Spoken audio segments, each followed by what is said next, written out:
반갑습니다. 6월 7일 월요일 새벽 말씀을 전해드리겠습니다. 본문 말씀은 예레미야서 10장 1절에서 3절까지입니다. 이스라엘 집이여, 여호와께서 너희에게 이르시는 말씀을 들을지어다. 여호와께서 이와 같이 말씀하시되, 여러 나라의 길을 배우지 말라. 이방 사람들은 하늘의 징조를 두려워하거니와 너희는 그것을 두려워하지 말라. 여러 나라의 풍습은 헛된 것이니 삼림에서 벤 나무요 기술공의 두 손이 도끼로 만든 것이라. 아멘. 하나님께서 오늘 예레미야 선지자를 통해서 경고의 말씀을 전합니다.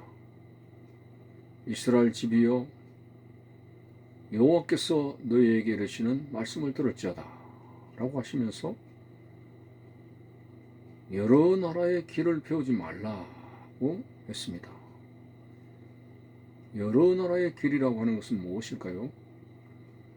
바로 하나님을 섬기지 않는 이방 나라들의 우상 문화로 가득 찬 여러 가지 전통과 습관과 미신, 이런 길들을 배우지 말고 떠나라 하는 것입니다. 참으로 사람들은 환경의 영향을 많이 받기 때문에 우리가 신앙을 돈독히 가지더라도 어떤 환경 속에서 살아가느냐 하는 것에 따라서 우리가 매우 영향을 받게 된다고 하는 것입니다. 예를 들어서 솔로몬이 아버지 다윗의 뒤를 이어서 얼마나 신앙이 신실합니까?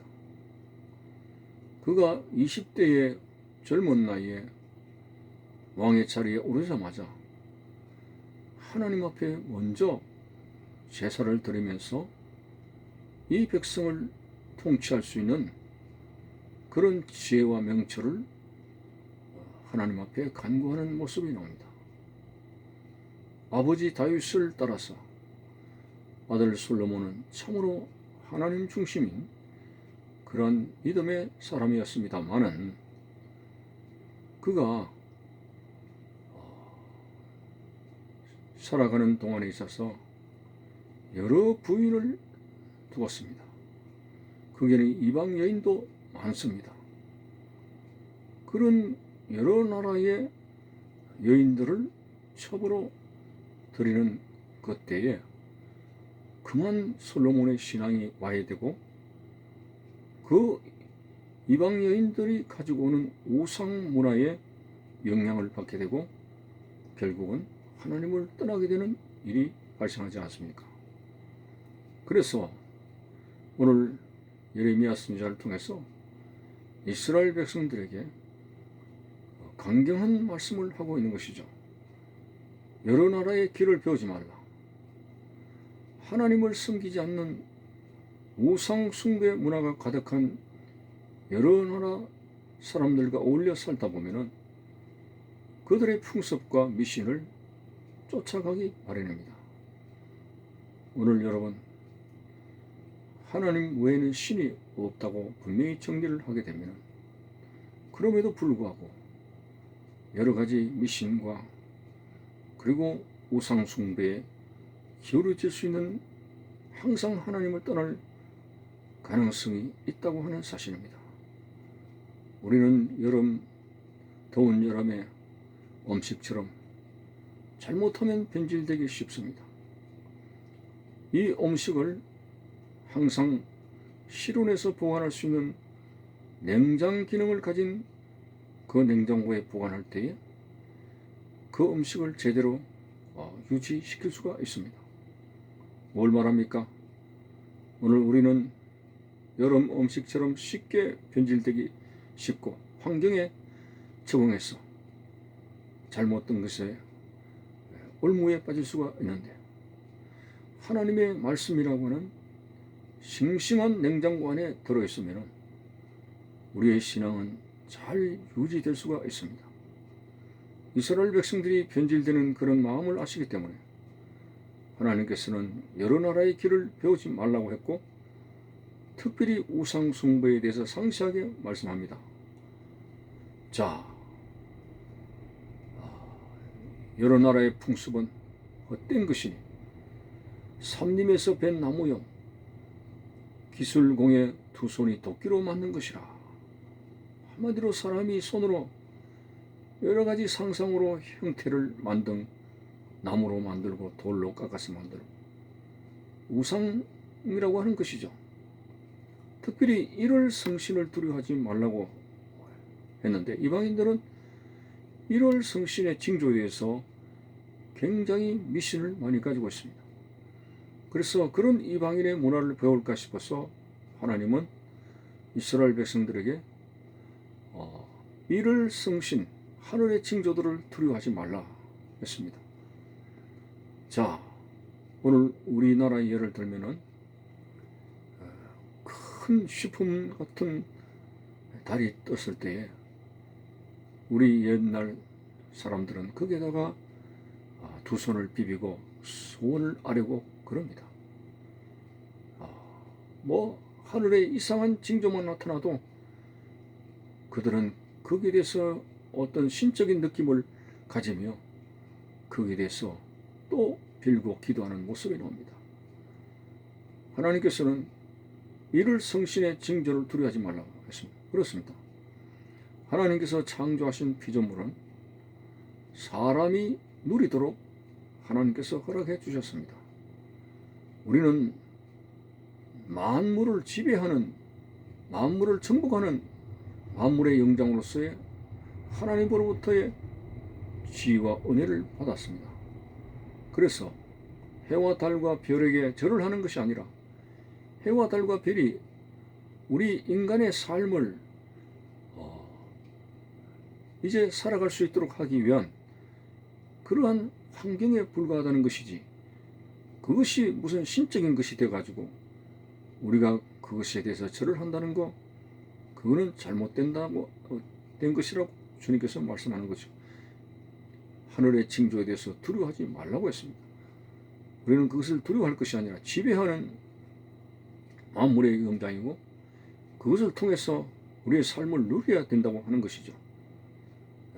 참으로 오늘 그 당시에 하나님께서 이스라엘 백성들에게 참으로 민감한 상황이 걸핏하면 우상숭배하는 것 아니겠습니까? 가나안 땅에 들어왔어도 우상숭배합니다. 이게 늘 하나님의 근심이 되시고 십계명 중에서 우상숭배에 대해서 제일 먼저 금하고 있습니다. 오늘 우리는 지금도 마찬가지입니다.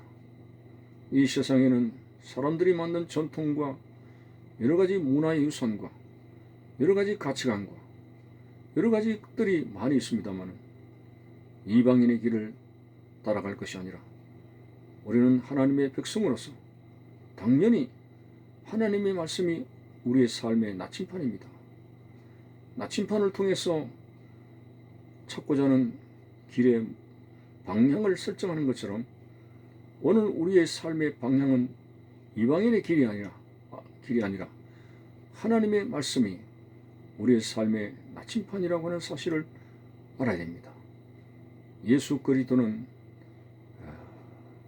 하나님이시면서 진리이면서 그분의 입에서 나오는 말씀, 그 말씀의 길로 걸어가게 되는 것이 바로 주님을 따라가는 것입니다. 특히 목자와 양의 관계로서 우리는 목자의 음성만을 들어야 된다고 했습니다. 어느 날 중동을 여행하는 나그네가 이상한 광경을 보았습니다.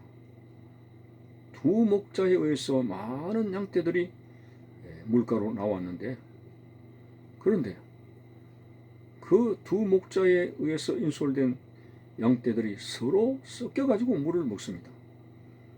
그래서 나그네가 걱정을 한 거죠. 저렇게 섞여 먹다가 어떻게 제 주인을 알아보고 그렇게 주인을 따라갈 수 있을 것인가 라고 했는데, 물을 다 양들이 취한 후에 그 목자들이 각각 무슨 특별한 신호를 합니다. 휘파람을 분다든지 소리를 내니까 일제히 섞이지 아니하고 자기의 목자의 신호를 따라서 모이면서 인도를 받고 나가게 됩니다. 야, 짐승이지만은 참 신기하구나. 저렇게 온통 섞여 살아도, 섞여서 물을 취하여도 목자가 부를 때는 좌로나 우로나 치우치지 아니하고 자신의 목자를 향해서 가는 양들의 모습, 이게 바로 우리 신앙생활하는 신자들의 모습이어야 한다고 하는 것입니다. 요한복음 10장에서 예수님은 우리의 선한 목자라고 했습니다. 참 목자이십니다. 우리는 그분의 음성을 들어야 되며 좌로나 우로나 치우치지 말아야 될 것이고, 잘못된 몇 개의 음성을 들음으로 우리의 길을 잃을 수가 있습니다. 그러므로 이 하나님의 음성을 듣기 위해서 영성적인 생활에 민감해야 되고, 그러기 위해서는 말씀을 사모하고 기도하는 생활이 늘 병행되어져야 합니다. 오늘 혼돈스러운 세상입니다. 밤과 같은 어두운 세상입니다. 이단으로 빠지게 되고 세상 문화 속으로 빠지게 되고 많은 신자들의 신앙이 흔들거리고 있습니다. 이때 반드시 이방인의 길을 버리고 하나님의 말씀의 빛을 따라서 좌로나 우로나 치우치지 아니하고 길과 진리와 생명 되신 진리 되신 예수의 길을 걸어가므로 무난히 여러분들의 순례자의 길을 마치고 하나님 부르실 때에 천국에 입성할 수 있는 복된 여러분들의 삶이 되시기를 바라는 것입니다. 감사합니다.